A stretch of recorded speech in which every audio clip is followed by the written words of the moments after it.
Tá, imagino que vocês já estejam vendo minha tela, né? Oh, peraí, tirei. Vou fazer de novo.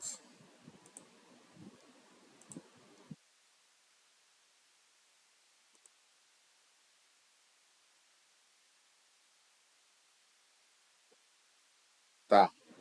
Pessoal, é o seguinte, ó, eu tô no modo apresentação aqui e eu não tô lendo o chat, tá?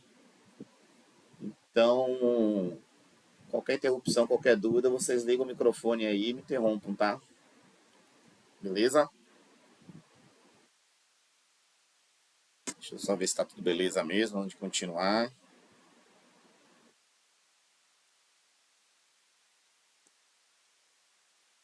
Beleza.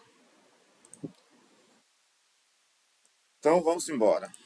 Seguinte, na última aula, nós falamos sobre introdução, né? Nós falamos sobre os conceitos de teste, qualidade, software, nós falamos que qualidade tem um conceito muito subjetivo, né? Que pode ser bom para uma pessoa, não pode ser bom para outra, né? Nós falamos alguns exemplos, né? E falamos também que vai depender muito das características do software, né? Do cenário, das funcionalidades, das necessidades, né? Do software, né? Então, só passando rápido aqui, né? Nós conceituamos teste, software, né? Vimos de onde veio a palavra, significado no dicionário, demos exemplos, falamos sobre as classificações, né? Falamos também a motivação da disciplina, né? Por que a gente faz teste, por que a gente tem que garantir a qualidade de um software, os objetivos, resumidamente como ele é feito, né? Nós falamos dessa questão filosófica aqui, que eu acho super interessante, que eu acho que vale a pena repetir, né? Que o teste, as atividades de qualidade, né, tem uma natureza destrutiva, né?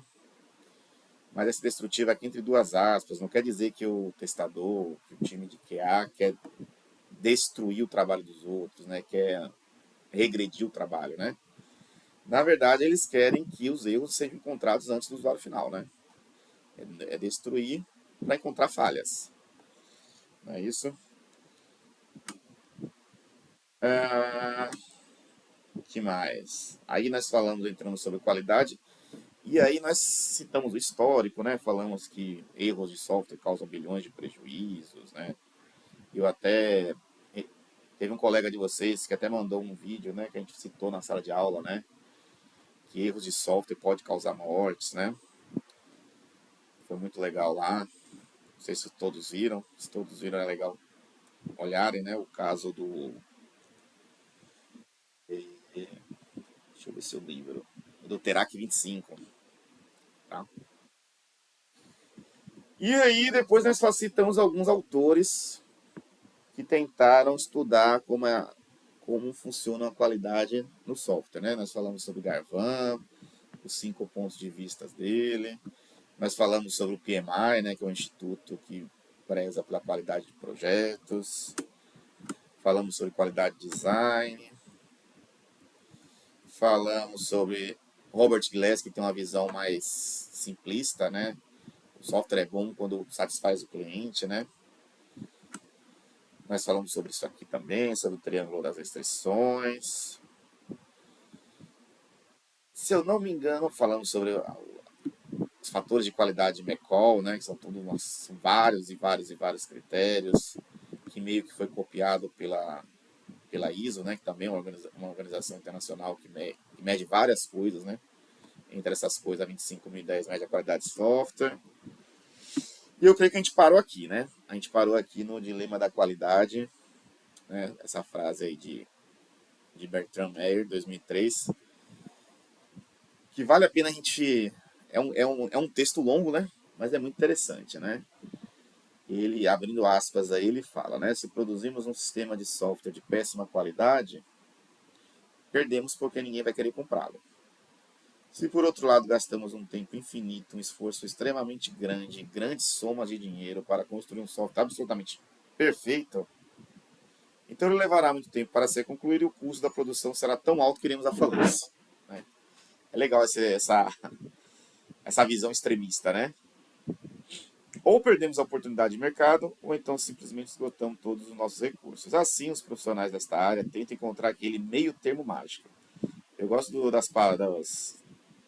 dos termos que ele usa, né, das palavras que ele usa, né, e que o produto é suficientemente bom para não ser rejeitado logo de cara, como por exemplo durante uma avaliação, mas também não é objeto de tamanho perfeccionismo e trabalho que levaria muito tempo ou que seria demasiadamente caro para ser finalizado.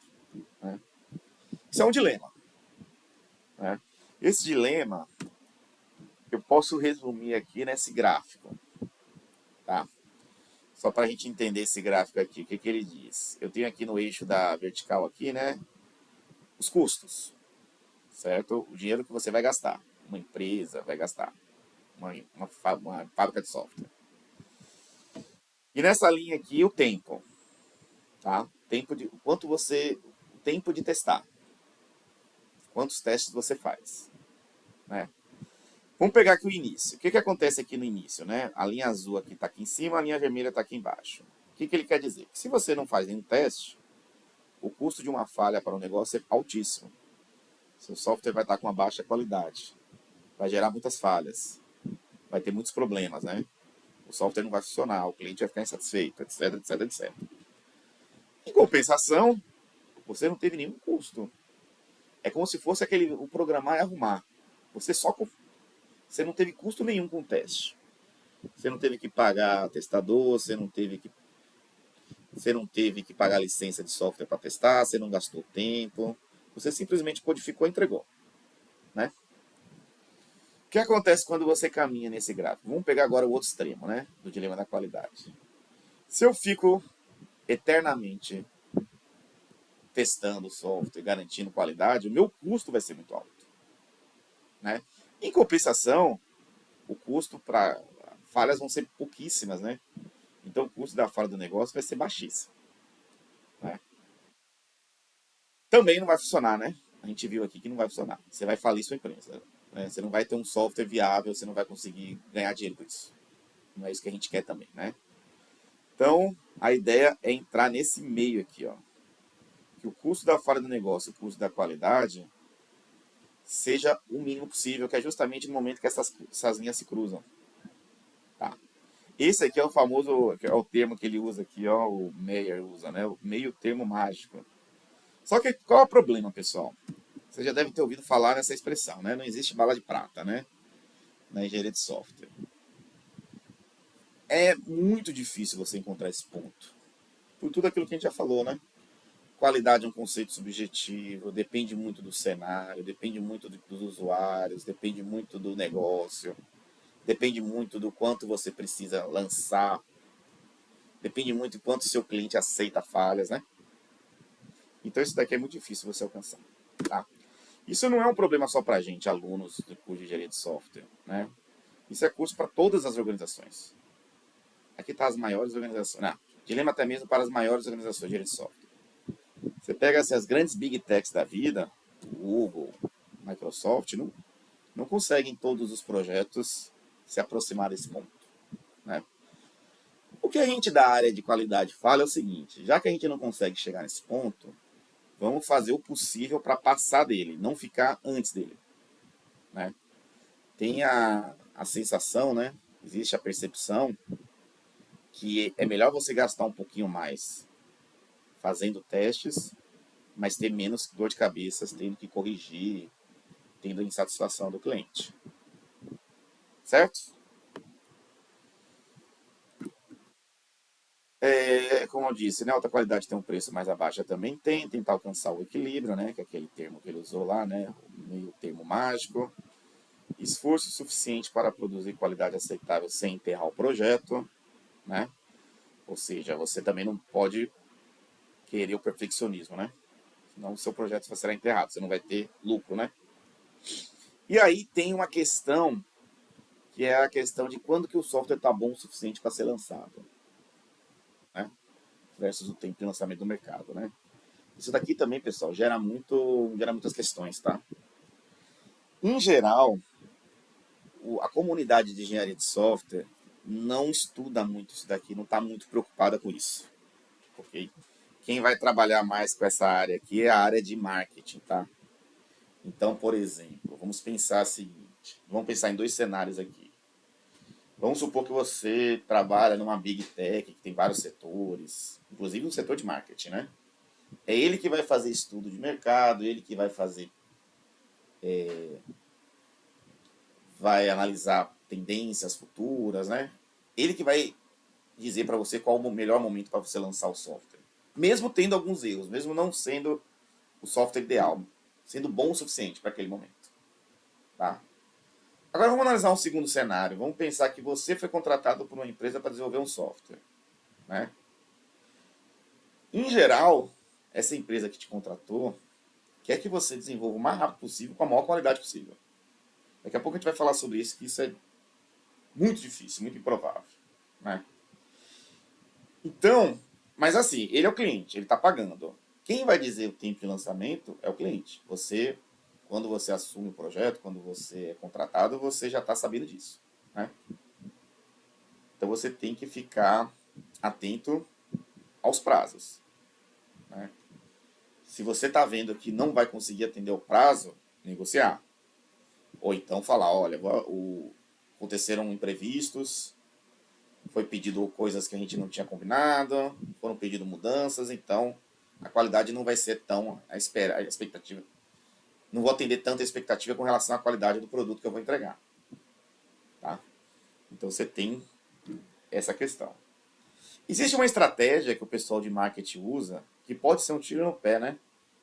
É aquela que você lança o produto o mais rápido possível com uma qualidade baixa e já lança uma propaganda dizendo que a próxima versão será melhor, né?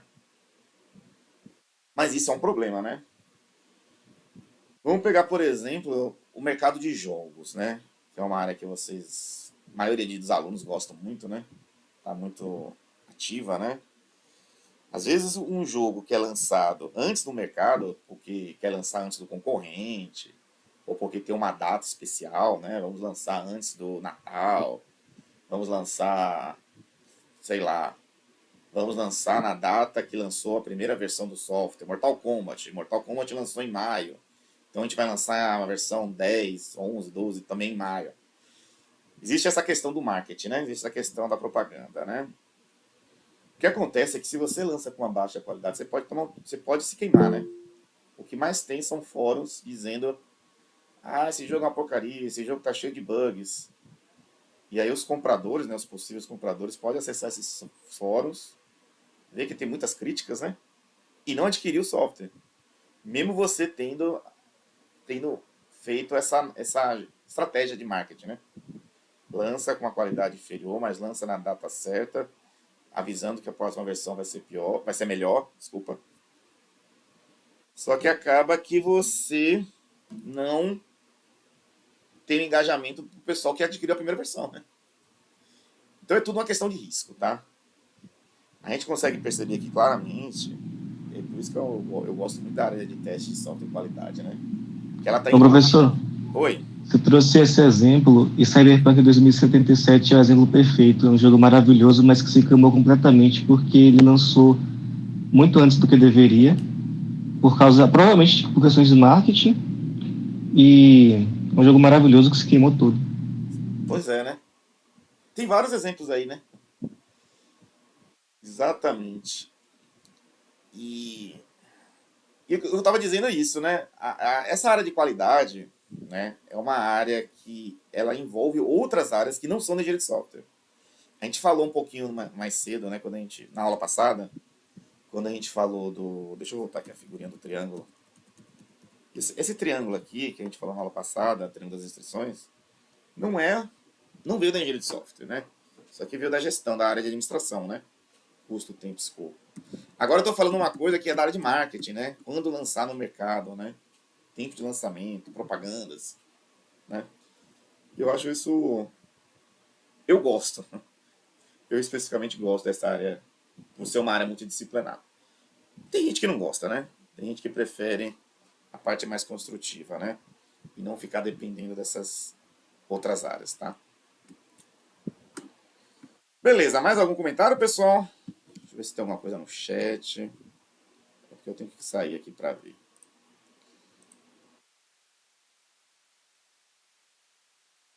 O pessoal deu alguns exemplos aqui, né? Cyberpunk, Man's Sky, não Man's Sky, né? Vamos lá.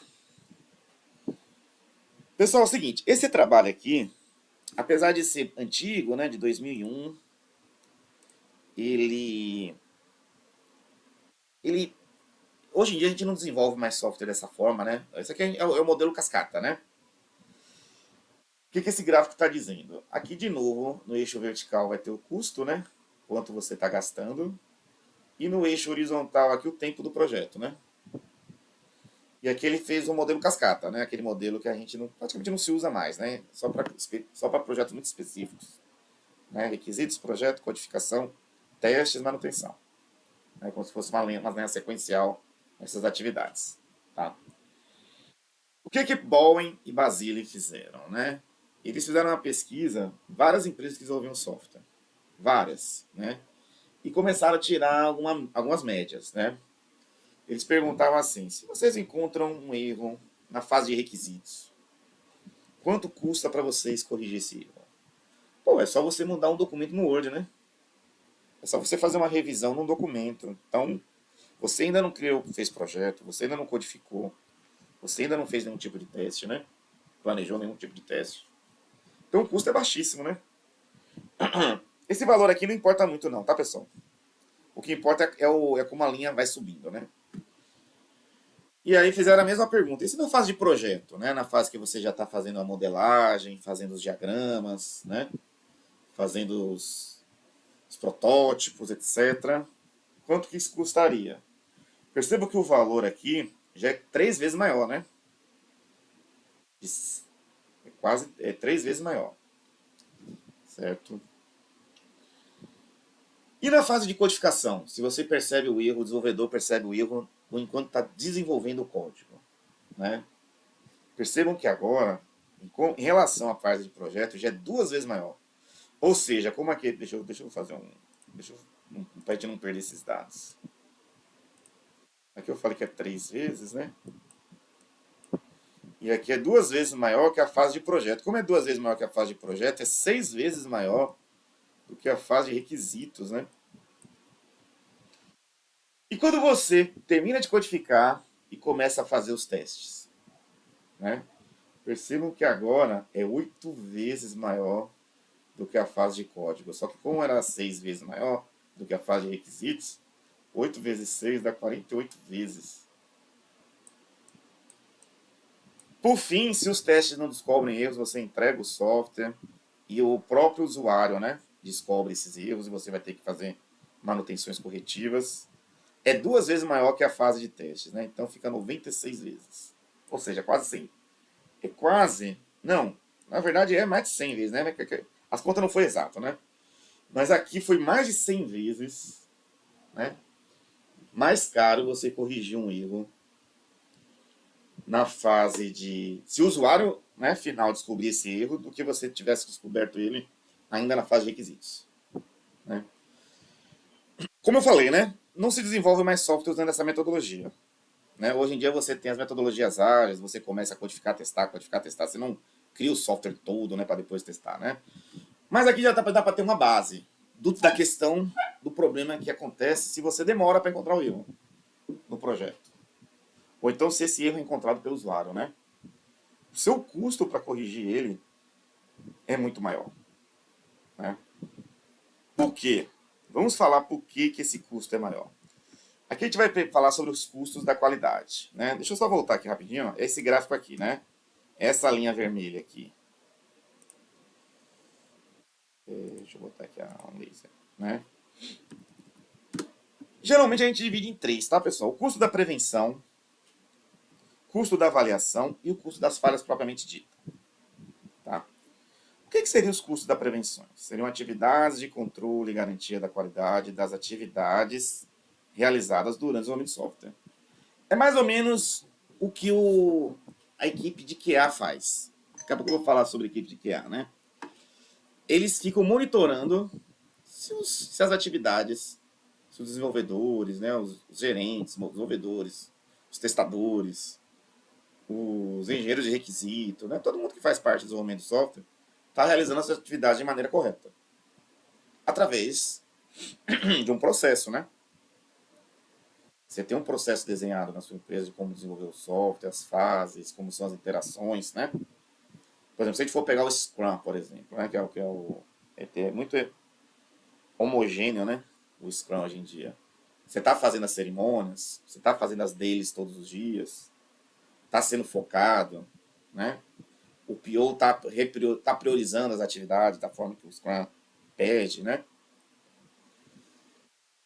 Então isso é um curso da prevenção, você ter uma equipe monitorando isso, checando isso, né? Um exemplo que eu dou de fora da área de software, vamos pensar na nossa universidade, na UXAL, né? Se você for reparar, lá na recepção, né, lá nas catracas, né, na cancela onde entra o carro, geralmente ficam 3, 4, às vezes até 5, eu já vi 5 profissionais de segurança, né? Ficam ali naquele... Por quê? Ali é a entrada da Católica. Eles estão fazendo ali, talvez, a primeira barreira de segurança, né? Existe uma salinha na UXAL que também tem seguranças que ficam olhando as câmeras.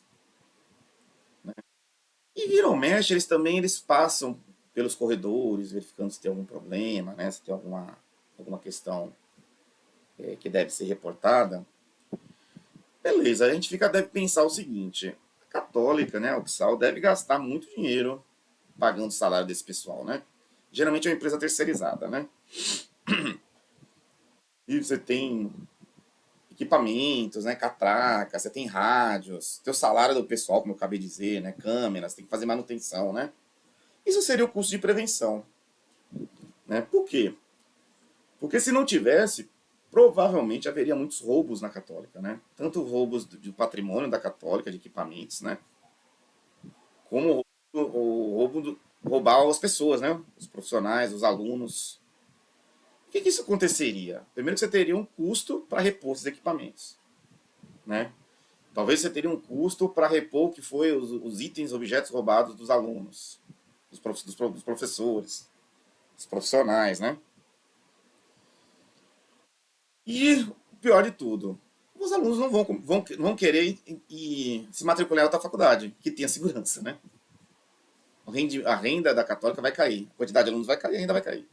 Então vale a pena a Católica gastar dinheiro ali com segurança, né, com prevenção, porque se não gastar esse dinheiro, pior, vai gastar mais. Tá? É um paralelo que eu faço com o software. Vale a pena você gastar com um setor que vai ficar monitorando, controlando as atividades dos outros? Vale. Né? Porque se você não fizer isso, a probabilidade de você gastar mais é maior. Ok? Esse é o primeiro tipo de custo. O segundo tipo de custo é a atividade propriamente dita, né? Então você vai ter que...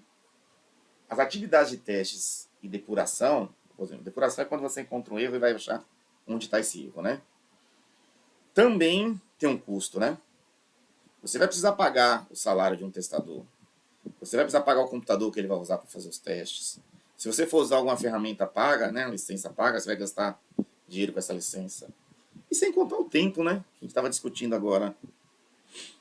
Quanto mais tempo é dinheiro, né? Quanto mais tempo você demora para lançar um produto, você está perdendo, né, com isso, né? Se você lança antes é melhor, né? Mas se você lança antes com qualidade ruim, é pior, né? Então você tem o custo de fazer os testes. Tá? E por fim você tem os custos das falhas, que a gente divide em dois cenários. Um custo das falhas internas, que é o que acontece o seguinte, beleza, fiz os testes, fiz a prevenção, né? Fiz os testes, achei erros, né? Corrigi. O que pode acontecer? Para você, não, achei os erros, né? Achei os erros. Você vai gastar com o desenvolvedor, ele vai ter que parar o que está fazendo para corrigir esse erro. Não é isso? Não adianta você achar o teste, tem um erro aqui, e entregar para o cliente. Então, provavelmente o cliente vai achar esse erro também, né? Você precisa corrigir esse erro, para o cliente não achar, né? Então você vai ter um custo para consertar esse erro.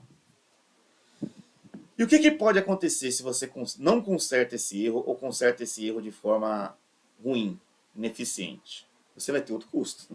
Porque você vai ter que fazer de novo essa correção.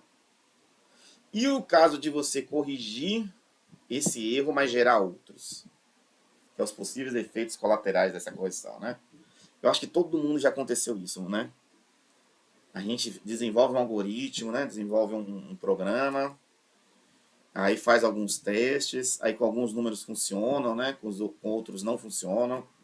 Isso é muito bom de acontecer com o número zero, né? O número zero geralmente é um caso de teste bom, né? Para você testar um algoritmo, né? Aí você tá funcionando lá, tá funcionando, não funciona com 1, com 2, com 3, com 4, com 10, com 20, mas com zero o seu software dá um bug, causa uma falha. Aí você corrige. Ah, é aqui o erro, ó, vou fazer aqui, pá, muda o código, faz o teste com zero, beleza, funcionou, né? Mas aí você vai lembrar, peraí, deixa eu testar com um de novo aqui. Quando você vai testar com um que estava funcionando, deixa de funcionar. Dá um erro, porque a sua correção não alterou, quebrou outra parte do código, né? Isso acontece muito, né? Isso acontece muitas vezes, né? Isso é o custo, porque agora você vai ter que corrigir de novo o que estava funcionando. Isso pode acontecer, né? E existe também, pessoal, o custo de falhas externas, né? Que é aquele que é o cliente, é de fora da equipe de desenvolvimento que acha esse erro. Então, você vai ter reclamações, devoluções, né? Você vai ter que, por exemplo, o cliente pode querer o dinheiro de volta, pode acontecer, né? Você vai ter que substituir, né? Fazer outro software, outros códigos, né? E às vezes o que acontece muito, quando o software é muito grande, quer ver um exemplo? O TOTUS, né? Que é o portal do aluno, né? O TOTUS é um software que serve para vários ambientes. Tem a versão acadêmica, né? Tem a versão de empresa, etc, né? Tem a versão mais para governo. E aí eles vendem o software sabendo que existe uma série de problemas ali dentro, de falhas. Só que eles criam um 0800 para poder o cliente, né, o usuário, ligar para esse 0800, que é o suporte, né? Dizer qual é a falha. E às vezes o próprio atendente, né, do suporte vai dizer, ó, em vez de você fazer dessa forma, faça dessa, que vai funcionar. Ou seja, a falha está lá, só que existe um atalho, né, para você não passar por aquela falha. Ou então ele vai dizer assim, ah, é uma configuração. Ah, você não pode fazer função A com função B. Antes de fazer a função B, você tem que fazer a função C. Vários tipos de falhas que o suporte pode atender, né? Até o último nível, né? Que é o suporte ter que ir alterar o código, compilar de novo, instalar de novo, né? Mas isso daqui, pessoal, tudo isso aqui são custos que você vai ter, né? Além disso, existem os custos mais, vamos dizer assim, menos técnicos, né? Mais de outras áreas, né? Aí que vai mais na área do marketing, como a gente estava falando, né? Do direito. Se você vende um software com uma baixa qualidade, sua reputação é manchada, né? A sua imagem, a imagem da sua empresa é manchada. Por quê?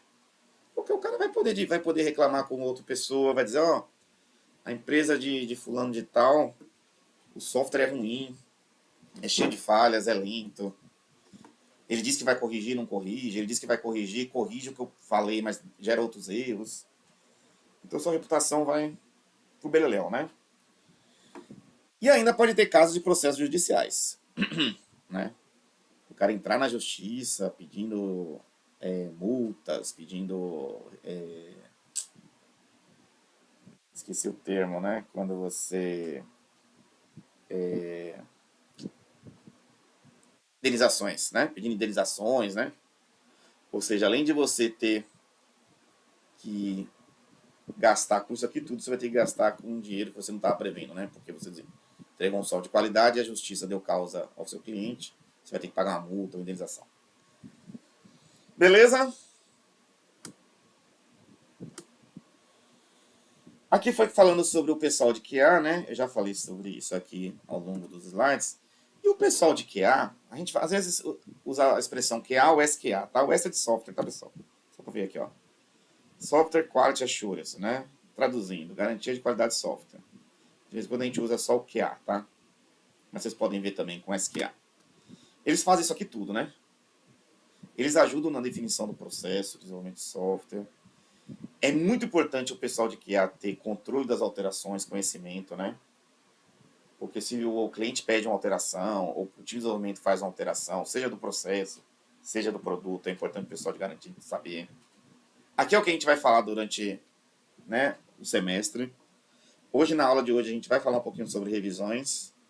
E o restante do semestre nós vamos focar em testes, né? Revisões e testes usam métodos e ferramentas, né? Então, se a gente está usando o método correto, está usando a ferramenta correta, está usando a versão da ferramenta correta, né? Isso acontecia muito, pessoal. A gente às vezes encontrava erros, né? Mas na verdade, não, às vezes não era nenhum erro. Era porque a ferramenta que a gente estava utilizando estava na versão anterior, né? Então, o erro estava na ferramenta de teste, não no software que estava sendo testado. Então isso acontecia. E cabe ao QA monitorar essas coisas, tá? E aí são feitas auditorias, né? São feitos monitoramentos e geração de relatórios, né? Geração de relatórios para saber se o processo está sendo seguido correto, se as alterações foram avisadas, se os testes estão sendo feitos conforme planejados, se os desenvolvedores, né, se a equipe está sendo coerente com as atividades, etc. Ok? Ó, isso daqui era para a gente ter terminado na aula passada, tá? A gente termina agora o assunto qualidade de teste e vai falar agora sobre revisão técnica. Antes de passar para a revisão técnica, alguém quer tirar alguma dúvida? Alguém quer falar alguma coisa?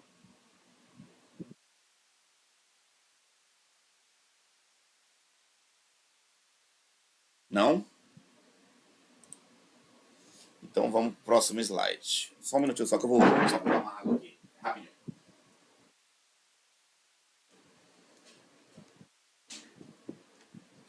Pronto, já voltei.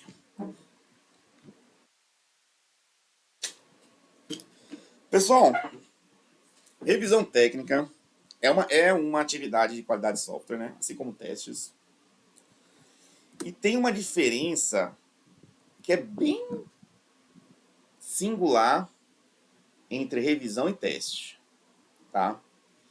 Que às vezes nas empresas usa como sinônimos, né? Às vezes, revisar é testar, testar é revisar. Mas na verdade tem uma diferença bem pontual, né? Que é o seguinte, revisão, tá? Vamos dizer assim, é estática. Você vai abrir um artefato, né? Geralmente é um código, mas pode ser qualquer outro artefato, e você vai rever. Revisão, ver de novo, né? Der uma segunda visão ou uma terceira visão, tá? Já o teste, necessariamente para a gente chamar de teste, esse é conceito, né? Você precisa rodar o código. O software tem que estar funcionando ou parcialmente ou totalmente, tá? Então, quando você escreve um código lá no Eclipse, no IntelliJ, e aí você pede para um colega, né? Pede para o seu superior imediato, alguma coisa assim, né? Pô, revise aqui esse código. Ele para e lê o código sem dar o F5, né? Sem compilar, né? Aí ele está fazendo a revisão. Agora, se ele compila, roda e começa a entrar com dados, né? E verificando se a saída é correta, se está de acordo com o comportamento esperado, já é um teste. Ok? Então, conceitualmente, existe essa diferença. Tá? Só para a gente já falei isso aqui, né? O conceito da palavra revisão vem do latim. E é o ato de olhar de novo, outra vez, né? No dicionário vai ter lá a mesma coisa, né? O ato ou efeito de rever, funções do revisor, novo exame, nova leitura. Então, eu gosto de trazer, né, os conceitos, tanto da onde surgiu a palavra, né? Como está hoje, né? Como ela é utilizada hoje, né? Nos dicionários. A gente já falou sobre isso aqui. Então, pessoal, revisão técnica é uma definição formal, né? Uma atividade para avaliar a qualidade de um software, como código-fonte, design, especificações ou qualquer outro artefato técnico. Tá, isso aqui é importante, tá, pessoal? apesar de ser raro você fazer uma revisão técnica em outros artefatos, como um diagrama, um documento de requisitos, ou um próprio documento de testes, que a gente vai ver daqui a pouco, a gente pode fazer revisão do documento de teste. É mais feito em código fonte, né? É quando a gente vai fazer, antes da gente fazer o commit, né? Antes da gente fazer o merge lá, por exemplo, usar uma ferramenta, por exemplo, como o Git, né? Antes da gente publicar as alterações na branch main, né? Main ou master, né? Na branch principal do software, né? A gente vai rever esse código, né? Fazer um code. Existe até o pessoal chama de code review, né?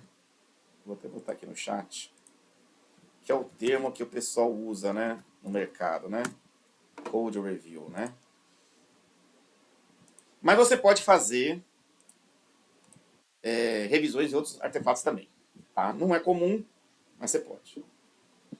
Identificar defeitos, inconsistências e áreas de melhorias antes que o produto seja liberado para a próxima fase de desenvolvimento, né?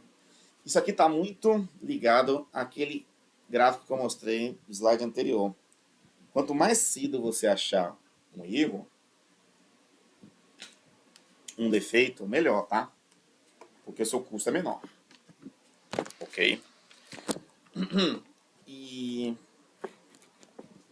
a revisão tem essa vantagem, né? Como eu falei para vocês, o teste precisa que o código esteja pronto para ser compilado e rodado.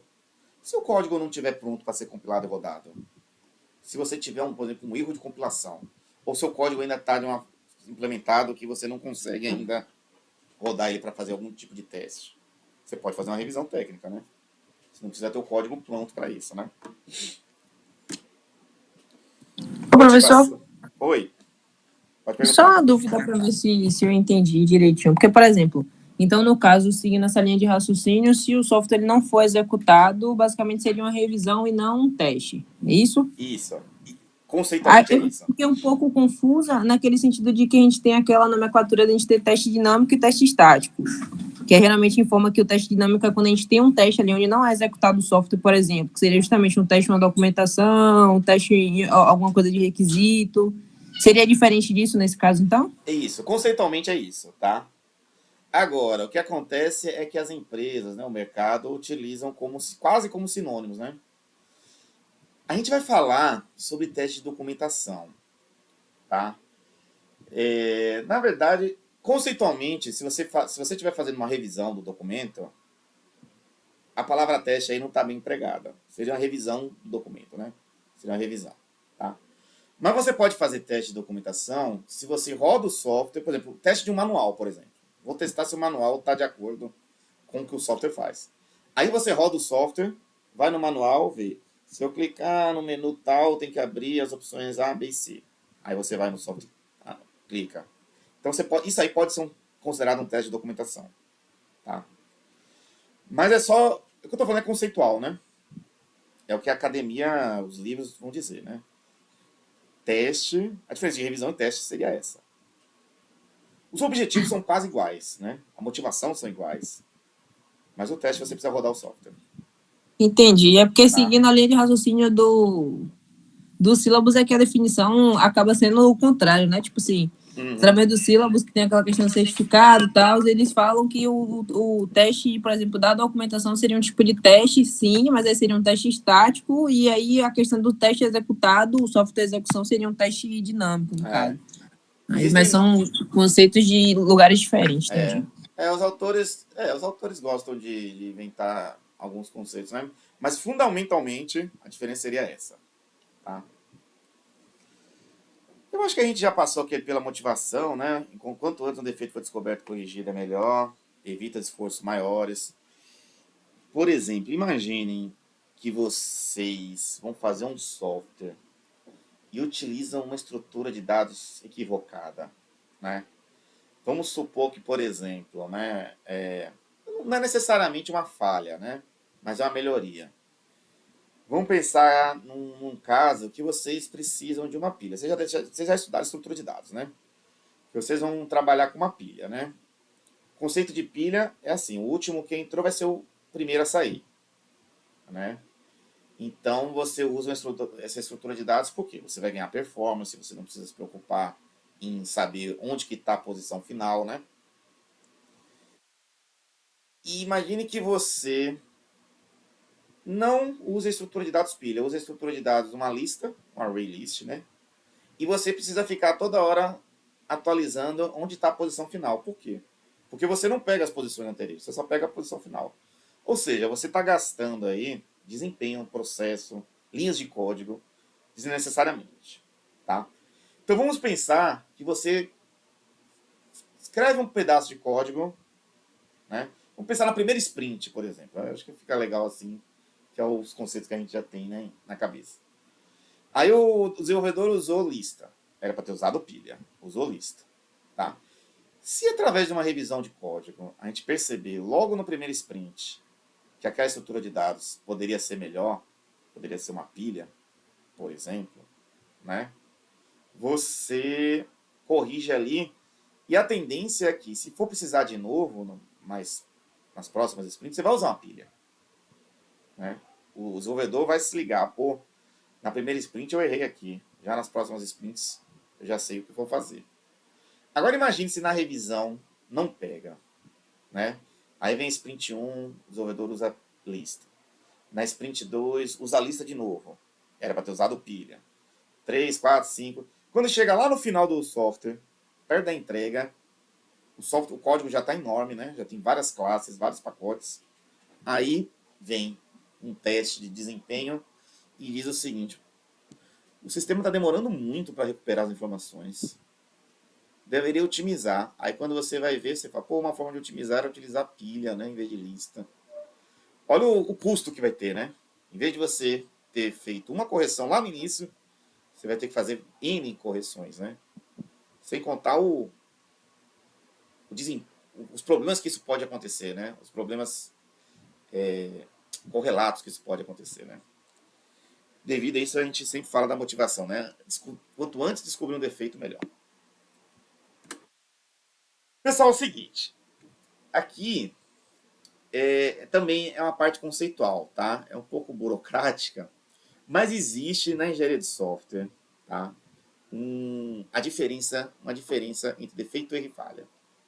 A gente acaba utilizando como sinônimos, né? Vocês vão perceber que nas próprias aulas eu uso muito a palavra erro e falha, né? E às vezes eu uso como sinônimos. Mas existem pequenas diferenças entre elas, tá? Isso é conceitual também, ok? É como se fosse uma hierarquia. Para você ter uma falha, você precisa ter um erro, e para ter um erro, você precisa ter um defeito. Mas você pode ter um defeito e não gerar um erro, você pode ter um erro e não gerar uma falha. Tá? Defeito, também chamado de falta, tá? Em inglês, pessoal, acho que é importante falar isso. Eu vou colocar aqui. Eu acho que eu não coloquei isso nos slides. Depois eu coloco, tá? No inglês, isso aqui é tradução de português, né? No inglês seria. A palavra defeito foi traduzida da palavra fault. Eu vou escrever aqui no chat, fica melhor, tá? Fault foi a tradução de defeito. A palavra. Porque sumiu. Tá aqui. A palavra error foi a tradução de erro. E a palavra fail ou failure, né? Fail ou failure foi a tradução de falha. Tá?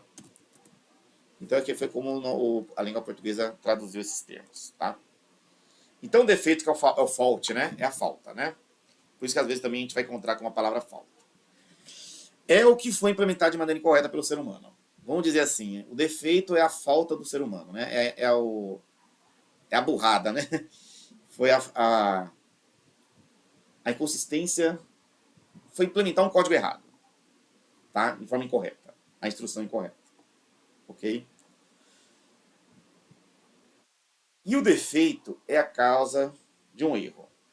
Agora, percebam, pessoal, se uma linha de código que contém um defeito nunca foi executada, se aquela instrução tem um defeito e o software nunca passar por aquela linha, por N razões, seja porque o usuário nunca usou aquela função, seja porque aquele método nunca é chamado no código, o método não ser chamado no código já é um defeito, né?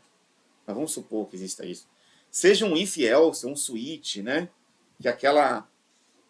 Que a condição nunca vai passar por aquela linha de código.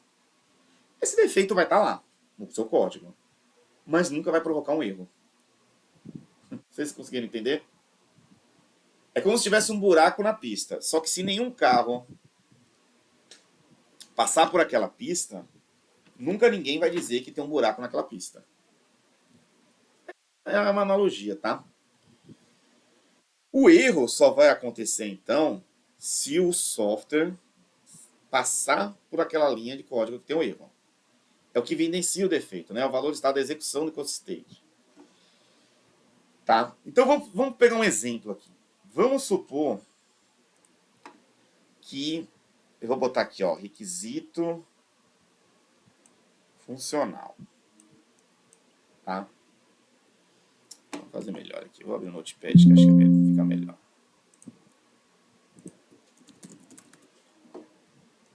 Vamos pensar aqui. Requisito funcional. O cliente quer que você faça uma multiplicação.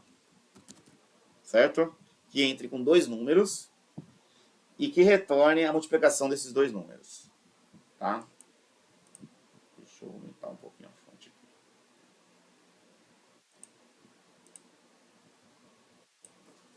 aqui. Ctrl mais. Tá? O que seria o defeito? O defeito seria se o programador fizesse algo desse tipo aqui, ó.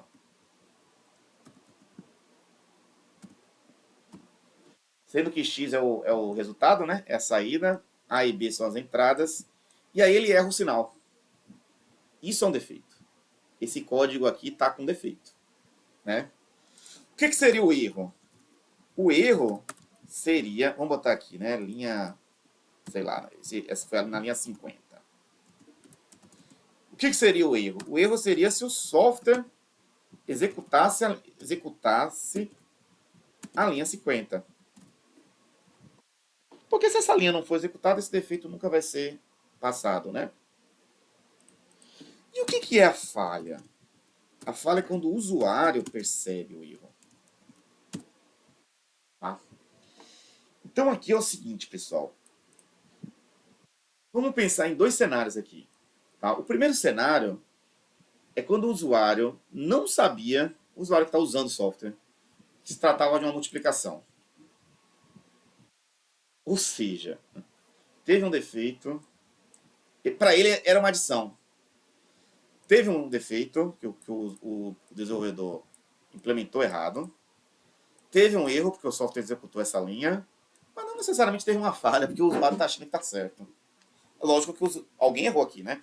Ou foi o cara que definiu o requisito, né? Ou foi o usuário que não está sabendo qual é o requisito. Certo? Beleza? Agora vamos pensar no segundo cenário. O usuário sabe que precisa voltar uma multiplicação. Mas, pessoal, imagine o cenário, esse cenário aqui. A igual a 2 e B igual a 2. O que vai acontecer aqui quando passar por essa linha que está errada? O valor de x vai ser quanto? 4, né? Todo mundo concorda? Vai fazer 2 mais 2 igual a 4. Lógico, né? Mas o resultado é o esperado, porque 2 vezes 2 também é 4. O usuário não vai perceber, o usuário não tem acesso ao código, que isso aqui se trata de um erro. Para o usuário, isso daqui, o código está correto. Nesse caso também, não é considerado uma falha, é considerado defeito, é considerado erro, mas não é considerado uma falha. Tá? Então, isso aqui, pessoal, é o exemplo que a gente sempre dá, né? Nas aulas, né? Mas existem outros exemplos, né? Por exemplo, buscar o RG de uma pessoa. O RG pode ter sido inserido de forma errada, né? tratamento, né, a sanitização do dado, o tratamento do dado, pode ter sido feita de forma errada, salvou no banco de dados de forma errada. Mas quando puxar, quando o usuário consultar, o usuário não vai saber se está errado ou não, né? Então, isso pode acontecer bastante, tá? Isso pode acontecer bastante. Professor, agora eu tenho uma dúvida. Existem... Eu pensei em 2 exemplos aqui, que foi o Minecraft e o GTA V. Existem bugs nesses jogos em que a comunidade percebeu, ou seja, é uma falha, um erro e um defeito. Só que existem bugs em que a comunidade percebe e gosta e a empresa decide por manter o erro no software. Manter, assim, entende? Virou uma funcionalidade. Então, nesse caso, era uma falha e depois deixou de ser uma falha. Porra, esse caso é interessante, que eu já ouvi falar sobre isso mesmo, né? Já vi falar em várias situações como essa. Nesse caso aí, a gente vai... É engenharia de requisitos, né? O requisito mudou, né? Então é o seguinte, por exemplo, vamos pensar se você entregou o software com esse defeito, o software executou, tá mostrando defeito aqui, né? Só que aí o usuário falou, eu me confundi, na verdade eu não queria uma multiplicação, eu queria uma adição mesmo. Nesse caso aqui, deixa de ser defeito, deixa de ser erro, deixa de ser falha, né? É porque muda o requisito, né? Muda lá em cima, né? Então isso tá certo, deixa de ser uma falha. Pessoal, mais alguma dúvida? Obrigado. Eu acho que a gente vai parar por aqui. Porque é o seguinte, ó. Na próxima aula, eu vou ter que entrar em outra aula aqui agora. A gente vai falar sobre as revisões técnicas, os tipos de revisões técnicas, tá? Aqui eu vou levar uns 20 minutos falando. Depois eu vou explicar esses 2 gráficos. E aí eu encerro com o princípio de Pareto, certo? Então na próxima aula a gente vai começar daqui, tá? Lembrem dos conceitos de defeito e falha, a gente vai conversar sobre os tipos de revisões técnicas. Beleza? Mais alguém, pessoal, tem alguma dúvida? O pessoal está perguntando se eu fiz a chamada. Eu vou acabar, não deu tempo de fazer, tá? Fazer o seguinte, ó, para não também ser injusto com vocês que entraram. Aqui já era um log. Depois eu vou olhar aqui onde é que ser gerado esse log. Então, vocês que entraram aqui vão receber a presença, tá? Caso contrário, se eu não gerar esse log, eu não sei o que eu vou fazer. Mas é o seguinte, alguém tem mais alguma dúvida? Alguém quer falar mais alguma coisa? Podemos dar como encerrado.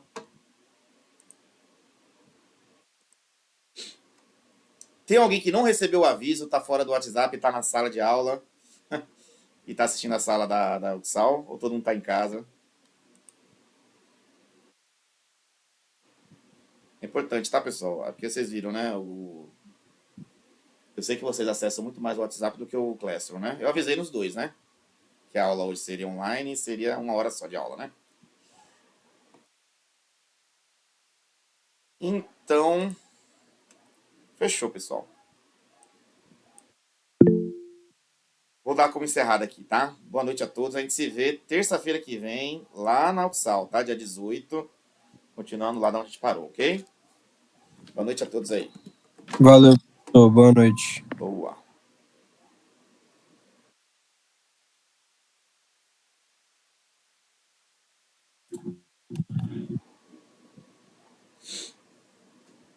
Professor, Opa, professor, pode falar. boa noite. É que eu tava aqui, eu fui na cozinha e voltei agora, o senhor tá encerrando a aula. O senhor fez a chamada? Fiz não, cara. Você é Lucas Benício, é? Isso. Pronto. Se você entrou agora, vai aparecer no log, entendeu? Só não vai entrar agora que eu vou Não, eu desligar já aqui a entrei. chamada. Ah, então pronto. Então fica tranquilo. Você vai receber Eu já a entrei há presença. bastante tempo. Pronto. Valeu, obrigado. Valeu, um abraço, até mais. Tchau.